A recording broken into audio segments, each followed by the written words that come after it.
Hoy hablaremos sobre los ángulos, su notación y diversidad, sistema de medición, conversiones y teoremas. La definición de ángulo.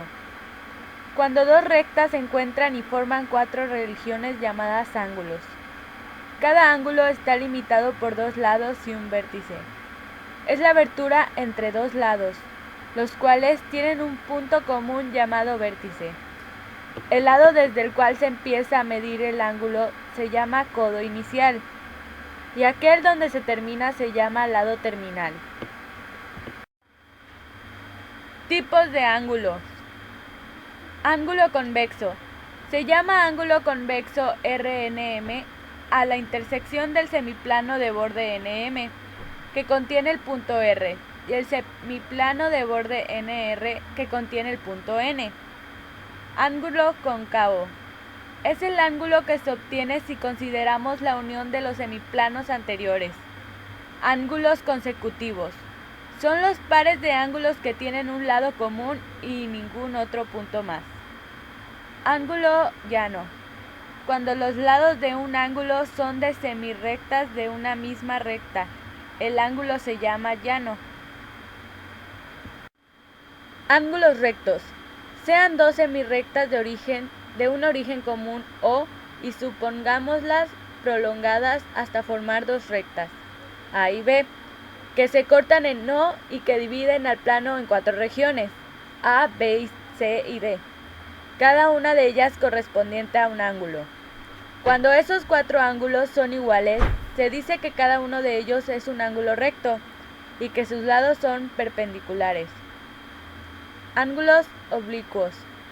Las rectas se cortan formando ángulos desiguales, se llaman oblicuas. A estos ángulos que no son rectos se les llaman oblicuos. Agudos, si son menores que un recto, y los obtusos si son mayores que un recto. Y aquí vemos unos ejemplos de ángulo obtuso, ángulo recto, ángulo llano, ángulo entero, ángulo agudo y uno de ángulo cóncavo. Y aquí vemos unos ejemplos de ángulo obtuso, ángulo recto, ángulo llano, ángulo cóncavo, ángulo entero y uno de ángulo agudo. Sistemas de medición de ángulos. En la medida de ángulos, y por tanto en trigonometría, se emplean cuatro unidades. Si bien la más utilizada en la vida cotidiana es el grado, sexagesimal. En matemáticas es el radián la más utilizada, y se define como la unidad natural para medir ángulos. El grado centesimal se desarrolló como la unidad más próxima al sistema decimal. Se usa en topografía, arquitectura o en construcción. Radián, unidad angular natural en trigonometría. Grados, radianes y será viceversa. la que aquí utilicemos. Los grados y los En radianes una son dos circunferencia diferentes completa sistemas para hay medir dos ángulos. radianes. Las equivalencias Grado entre los cinco sexagesimal, principales ángulos unidad angular se muestran que en las divide una siguientes tres circunferencia figuras. en Grados, 360 grados. radianes Grado aproximados. centesimal, unidad angular que divide la Si queremos circunferencia convertir en de 400 radianes a grados grados, vamos a centesimales. utilizar la siguiente fórmula, Horario. que es Su 180 unidad de grados, medida es el número ángulo de una radianes, hora, que sobre equivale a la pi. sexta parte del ángulo recto.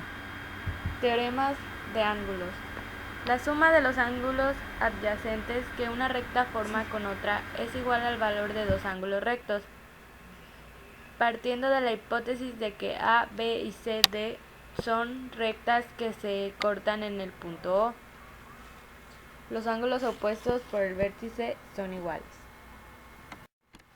Partiendo nuevamente de la hipótesis de que A, B y C, D son dos rectas que se cortan en el punto O, se trata de demostrar que el ángulo formado por A o D es igual al formado por C o B, como la suma de dos ángulos adyacentes que una recta forma con otra es igual al valor de dos ángulos rectos. Podemos decir que COA más AOD es igual a 180 grados.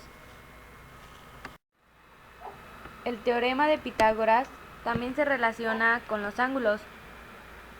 El teorema de Pitágoras consistía en que establece que en todo triángulo rectángulo el cuadrado de la longitud de la hipotenusa es igual a la suma de los cuadrados de las respectivas longitudes de los catetos. Es la proposición más conocida, entre otras, de las que tienen nombre propio de la matemática.